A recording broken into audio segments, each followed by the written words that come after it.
Get here, pop the hood, pull the dipstick. I mean, barely enough oil at the bottom of the dipstick. I mean, literally barely. I'm like, what the?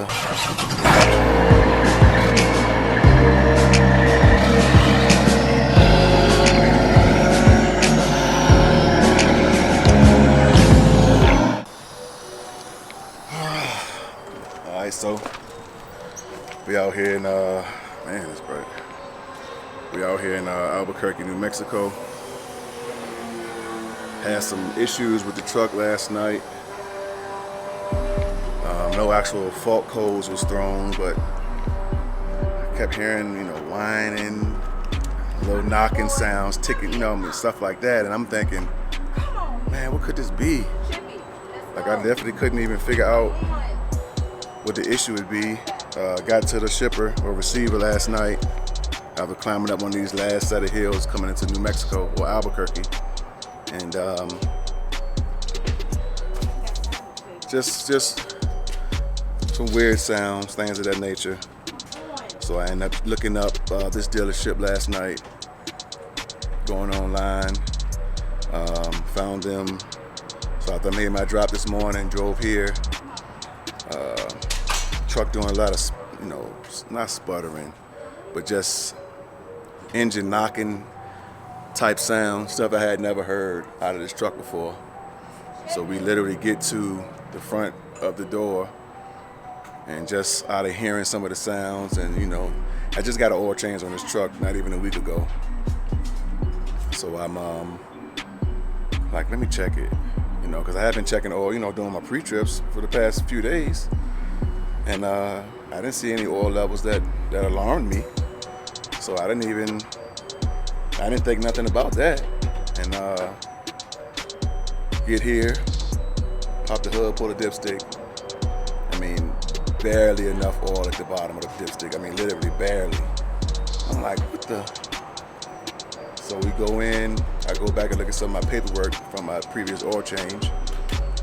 It's showing 35 quarts. The gentleman inside here telling me we're supposed to have at least 11 gallons. And 35 quarts is like only 8.75. So I'm thinking when I got my oil changed, I didn't get the proper amount of oil put back into the truck. Hello? Hello, can you hear me? Yes. Okay. Do you have an issue with the oil or something like that? Yes, I got the oil change done a few days ago. And I had some, sound noises that I was thinking could be oil related. Literally checked my dipstick this morning, and my dipstick had no oil on it. Okay. I went back and looked at the receipts, and it was showing 35 quarts, but everybody here at the Volvo dealership is telling me it's supposed to be well over 40. Like, it was literally only 8.75 gallons, and it should be closer to 11. Most of those Volvos, no. A lot of the Volvos that do, they take around the 35 quarts. Like 36. I've never had one take 40-something quarts. I have never had a Volvo take 40 quarts. And it was verified by my manager. They verify when they fill you up the first time. They have the manager on duty, or my GM manager comes in, and he'll verify the oil, make sure it's at level, then they start from there. And 35 quarts is plenty of oil for a Volvo D13. Like I said, I have never, ever seen a Volvo take more than 36. That was that. Now, I think we have a few other different codes that have been pulled or that have shown since, when they hook it up to the diagnostic portion of it. So right now we're in the process of getting them to pull it inside, really do some in-depth diagnostic type checks on a few things. After putting the 3 gallons of oil in, and just no more than parking the trailer, dropping the trailer, so basically driving through there a lot here, I noticed a big difference in just the performance of the engine, the sound, and all of that. So being oil and low in oil is definitely probably one of the issues, but I'm not going to say at this point that it's the only, because a few other faults did come. Maybe a few electrical things they may have found, So we're not really sure exactly yet. So yeah, man, it's a rock very deep in this thing. So we're gonna see what happens. Like I said, luckily we weren't in the middle of nowhere. We was able to be somewhere where we can get it looked at and taken care of. So we'll see what happens from here. So we're about to go in the driver's lounge. But yeah, we will keep y'all updated on this. Like I said, hopefully I didn't cause any crazy damage or any more damage of any sort. So we'll see just what happens as a result. So we'll keep y'all posted, and I'll let y'all know what the deal is. All right. All right.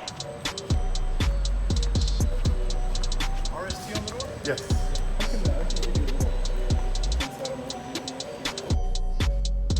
All right, so this is about 24 hours after we brought the truck into the shop. We had to come back in to get a few more belongings because for the most part, we know we're not getting back on the road anytime soon. That's our EGR system sitting there on the floor. We come to find out that it was the turbo, the actual turbo on the truck completely basically destroyed itself. All the fan blades were eaten up pretty bad, basically pulled a lot of oil through the system. Everything from the turbo unit on back is probably covered in oil, so all of that needs to be cleaned. There's no real reason, they say. Could just be a faulty part. Who really knows? We only have 40,000 miles on this truck.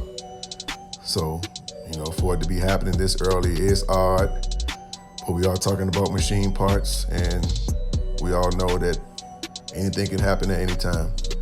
So that's really the main reason why we preach the fact of doing the right thing with your money, keeping a good maintenance account, because things will happen and you need to sustain yourself. We're probably going to be here at least a week, and the hotel, the food, rental car, all of those things are on us. When you're leasing, it's on you. You pay the cost to be the boss. So, hey, this Married to the Miles, and this is what happens in trucking.